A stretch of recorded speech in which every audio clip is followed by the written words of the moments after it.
Les missions ERS et Envisat sont fortement associées au développement de la technique d'interférométrie radar.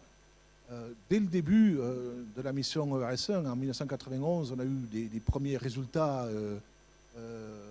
remarquables où on a pu identifier des mouvements de l'ordre du millimètre, des expériences avec des calibrateurs, une expérience fameuse qu'on appelle l'expérience de Bonn en 1992.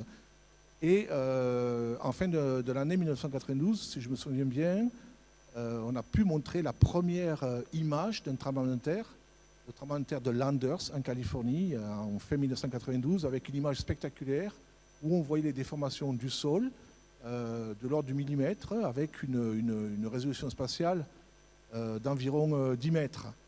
ERS2 était lancé en 1995. ERS1 étant toujours actif, nous avons mis les deux missions, ERS1 et ERS2, en tandem.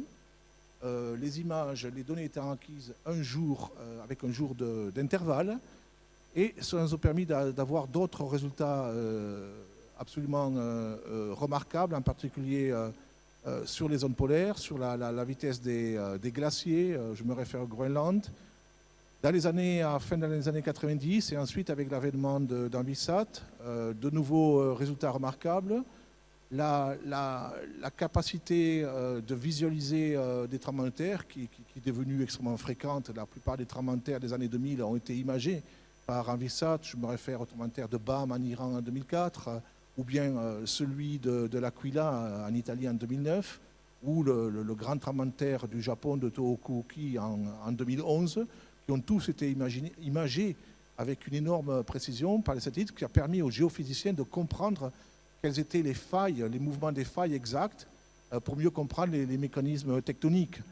De la même façon, on a, avec les satellites ERS et ensuite Envisat, on a surveillé les volcans, on a vu la respiration des volcans, telle que celle de l'Etna dans les années 90. Le volcan respire avec le gonflement de l'arrivée de lave dans le volcan qui fait gonfler le volcan, et ensuite une direction opposée, de la même façon que sur l'Etna d'autres volcans, en particulier les champs flégréens près de Naples.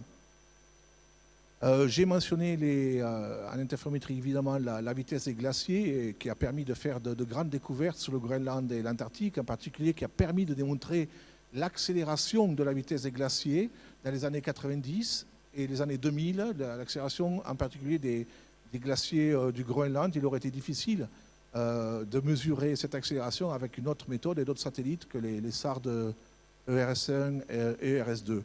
De nouvelles techniques d'interférométrie encore plus affinées, je pense à l'interférométrie différentielle, sont apparues.